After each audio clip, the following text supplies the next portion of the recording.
basahin niyo po. But before that, let me pray one more time. Father God in heaven, thank you for this opportunity, Lord, that I speak in front of these people.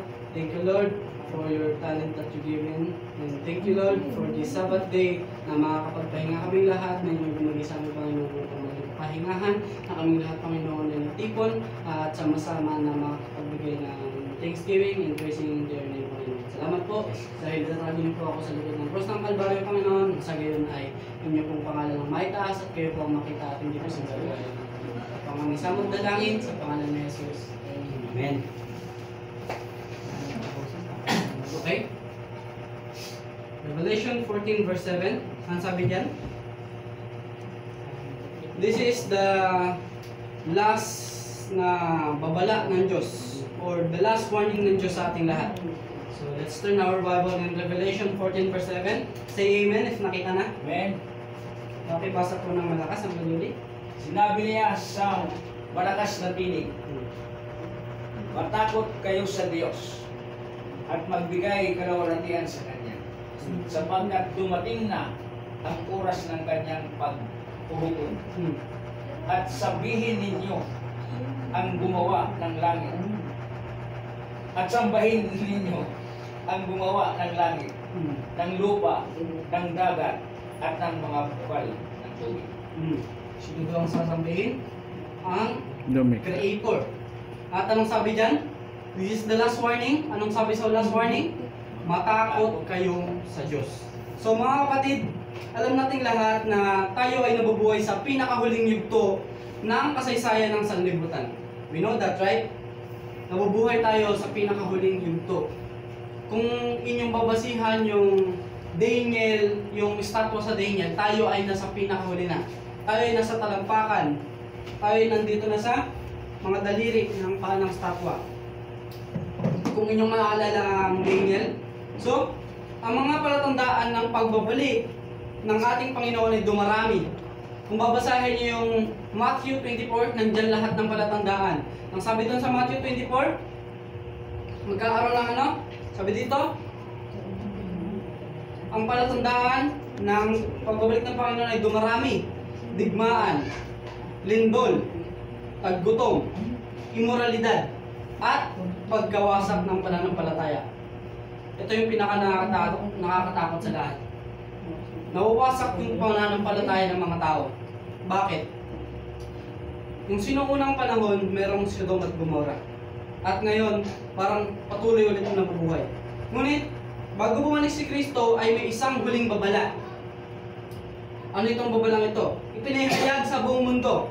Kung mabasahin nyo ang Revelation 14, verse 6 to 12, kung inyong bubuksatin ang inyong Biblia sa 14, verse 6 to 12, ito ang mensahe ng ano, maghihiwalay sa mga tao sa dalawang grupo.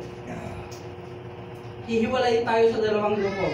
Sabi sa verse 6, at nakita ko ang isa pang anghel na lumilipad sa gitna ng himpapawid na may walang hanggang ebanghelyo na ipapahayag sa mga naninirahan sa lupa, sa bawat bansa, lipi, wika at bayan. So lahat ba makakaalam ng pinakahuling balita?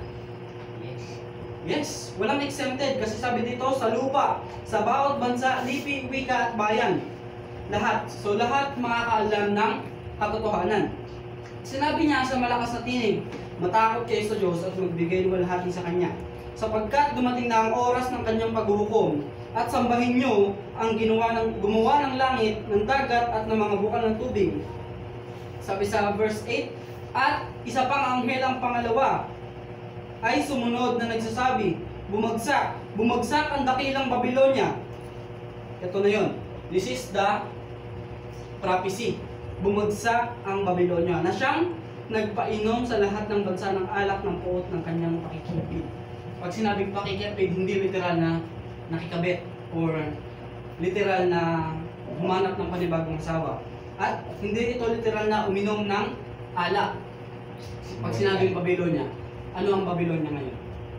The kasulukuyang Babylon is the Roman Catholic Church sa Katolika. Ito ay masakit pero this is the truth. Hindi ako nagsasabi nito but the Bible says. Ang Biblia, kung inyong pag-aaralan ng mabuti, kung busisahin ninyo, sa Daniel and Revelation, binabanggit dyan na yung Babylon is the Roman Catholic Church. At binabalaan tayo, sabi dito, at siya pang anghel, ang pangatlo, ay sumunod sa kanila at sinabi sa malakas na tinig, kung ang sino man ay sumasamba sa halimaw at sa kanyang larawan. Remember that. Remember this ha? Remember this na prophecy. Kung ang sino man ay sumasamba sa halimaw at sa kanyang larawan at tumatanggap ng tanda sa kanyang noo o sa kanyang kamay. Pag sinabing tanda sa noo, hindi ito literal na yung 666 na nakatatak dyan. No, that's not the tatak. Yung tatak ay malapit na. This is the Sunday law. The Sunday enforcement. Sa darating na panahon sa persecution, lahat ng nagkikip ng Sabat ay ipipersecute. Yung iba lalaitin, yung iba papatayin. At ang pinakamadala na gagawin ay hahabulin sila saan sila pumunta. Papatayin talaga sila. So, hindi ako nagsasabi nito. Bible lang nagsasabi nito. Sabi doon na yung tatak na yun, this is the Sunday. Lahat ng nagkikip ng Sunday. Sa darating na persecution, mga kapatid, ito yung mawawala ng silbi yung pera sa mga nagkikip ng Sabat. Mawawalan ng silbi yung ATM. Pansinin nyo, lahat nadadala na sa online. Transaction online. Pansinin nyo, yung bank account nyo, yung mga pera nyo, na ilalagay nyo na sa GCash. Right? So, darating ang panahon, isang pindot lang ng government, lahat yan mag-shutdown. Even the SIM card and Wi-Fi, lahat, buong network sa buong mundo, lahat yan mag-shutdown. At sa lahat ng walang tatak sa noo, hindi nila magagamit yung kanilang pera. Bakit? Hindi ka makakabili sa market kung wala kang tatak ng Sunday. Hindi ka makakaalis sa isang lugar. Bakit? Putol ang transaction mo, putol ang transportation mo.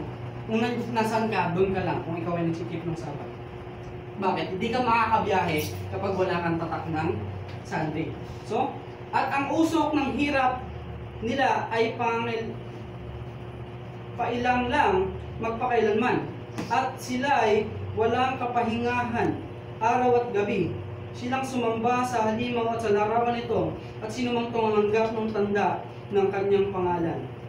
Narito ang panawagan para sa pagtitiis ng mga banal, sa tumutupad sa mga utos ng Diyos at humawak ng matatag sa pananampalataya ni Jesus.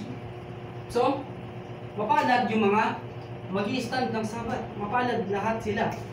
Kasi merong pangako ang Diyos. Sabi dito, mapalad ang mga tumutupad sa mga utos ng Diyos at humahawak ng matatag sa pananampalataya ni Jesus.